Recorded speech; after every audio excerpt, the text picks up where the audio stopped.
Assalamualaikum warahmatullahi wabarakatuh. Bertemu lagi dengan saya Hadi Nasution. Di kesempatan kali ini saya akan membahas apa itu programming dan coding. Karena programming dan coding ini sudah menjadi pertanyaan klasik buat kalian atau orang yang baru mau masuk ke dunia IT. Jadi, Bang, apa sih itu programming? Coding itu apa sih? Gitu. Bedanya programming dengan coding itu apa? Nah, kita akan bahas tuntas di video kali ini. Jadi, langsung saja. Di video kali ini kita akan membahas beberapa poin, antara lain adalah apa itu programming, apa itu coding, manfaat dari programming itu sendiri, dan siapa itu komputer. Jadi karakteristik atau sifat komputer ini apa sih gitu kan, kita nanti bakal bergantung atau bakal nyuruh-nyuruh ke komputer. Langsung saja ke poin yang pertama, apa itu programming? Menurut Wikipedia, pemrograman adalah proses menulis, menguji, dan memperbaiki dan memelihara kode yang membangun suatu program komputer. Kode ini ditulis dalam berbagai bahasa pemrograman. Jika kita gunakan keyword programming, menurut saya ini maknanya atau artinya terlalu luas ya, sampai ada menguji, memelihara, sampai ada bahasa pemrograman. Coba kita kecilkan skopnya menggunakan kata dasarnya yaitu program. Nah, jangan dulu programming, kita harus ngerti dulu apa itu program yang menjadi kata dasarnya. Program menurut Wikipedia adalah serangkaian instruksi yang ditulis untuk melakukan suatu fungsi spesifik pada komputer. Di sini yang saya kasih bold, ini yang saya tebalkan yaitu serangkaian instruksi. Jadi program itu singkatnya adalah serangkaian instruksi yang kita berikan kepada komputer untuk menyelesaikan masalah kita. Oke? Saya kasih analogi seperti ini. Ada komputer, saya kasih gambar laptop ya, dan ini kalian. Ceritanya kalian itu mau nyuruh komputer kalian untuk berhitung dari 1 sampai 10. Otomatis kan kalian bakal seperti ini kan? Contoh ya, John, coba lu berhitung dari 1 sampai 10. Ya komputer kita mana ngerti gitu kan, mana ngerti bahasa kita, dia bakal diam aja. Bang, ya saya gak diem kok, coba pakai Cortana atau Google. Ya itu beda lagi Pikri kalau udah keyword awalnya udah ada Cortana atau Google gitu, apalagi Siri kan. Ini ceritanya komputer kita pure komputer, belum terpasang atau terinstall dengan Siri ataupun Google Assistant ya. Itu kan Siri Google Assistant itu kan program-program juga gitu. Balik lagi ke laptop. Nah, ini ceritanya kalian mau nyuruh komputer kalian buat berhitung dari 1 sampai 10. Masa kan kalian nyuruh itu kayak ke teman aja kan, John, coba lo berhitung dari 1 sampai 10 kan, enggak gitu kan. Komputer mana ngerti bahasa kalian. Nah, coba kalian ganti perintah ini atau instruksi ini ke sebuah bahasa pemrograman seperti ini kan.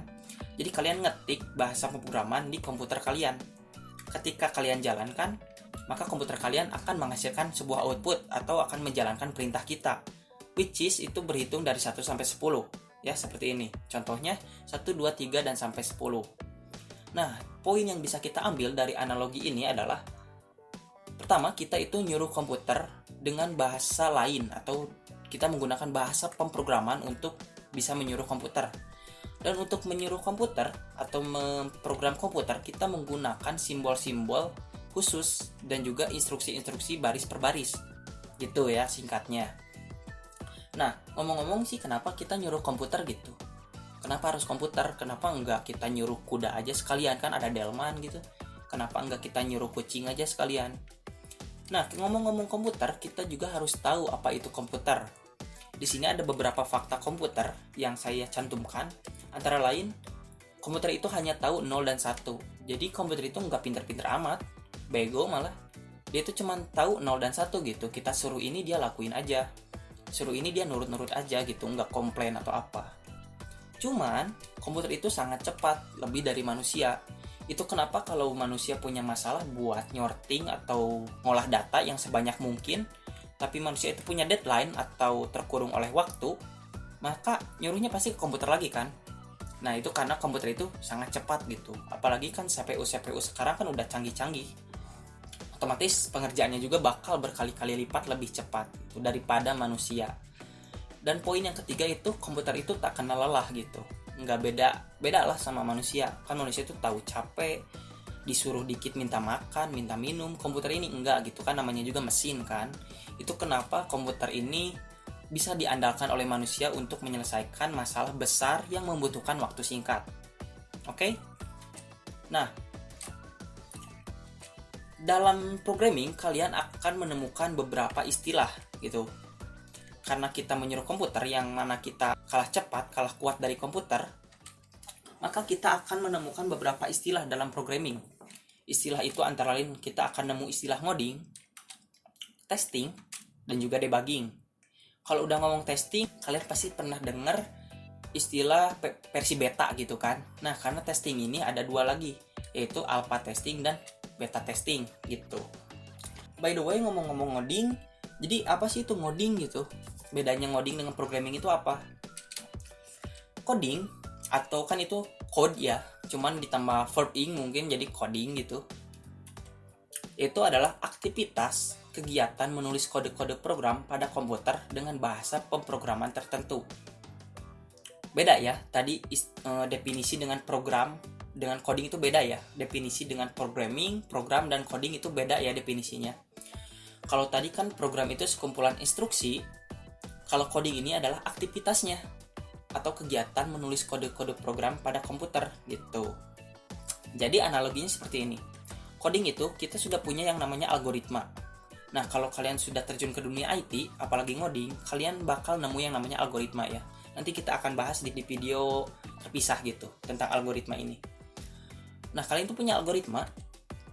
Nah, algoritma ini kalian konversi ke dalam sebuah bahasa pemrograman yang akan menghasilkan suatu source code. Nah, kegiatan ini disebut ngoding gitu. Jadi kalian udah ada coretan-coretan nih solusi masalah, which is itu algoritma, dan kalian langsung ketik ke dalam bahasa pemrograman, itu namanya ngoding gitu. Kan di sini aktivitas atau kegiatan. Yaitu mengkonversi algoritma kita ke dalam bahasa pemrograman, itu coding ya. Nah, manfaat programming itu sendiri, wah itu banyak banget ya, jangan ditanya. Sekarang di sekitar kita, manfaat dari programming itu banyak banget. Mulai dari game yang bikin kita emosian, Mobile Legends, langsung game-game seperti Minecraft, Call of Duty kan. Pindah aja, jangan game lagi. Aplikasi yang sering kita pakai sehari-hari, WhatsApp, Instagram, TikTok maybe. Lalu Gojek, dan juga website yang sering kita kunjungi, let's say Google, Facebook, ataupun YouTube. Nah, itu adalah manfaat atau dibalik mereka semua itu ada yang namanya programming. Jadi kita ambil satu contoh yaitu YouTube. YouTube itu diprogram untuk menampilkan beberapa video atau untuk menyimpan video, misalkan gitu ya contohnya. Nah, kesimpulannya, pemrograman itu adalah singkatnya memberikan instruksi kepada komputer untuk dapat menyelesaikan suatu masalah. Nah, di sini kan memberikan instruksi itu dengan apa gitu, dengan media apa kita nyuruh komputer, masa dengan bahasa kita sendiri. Maka ini akan menyinggung suatu materi baru yang namanya itu bahasa pemrograman, yang akan saya buatkan videonya terpisah dari ini gitu, biar nggak panjang-panjang banget durasinya gitu. Well, terima kasih telah mendengarkan. Sampai bertemu di video selanjutnya, yaitu apa itu bahasa pemrograman. Terima kasih banyak dan see you.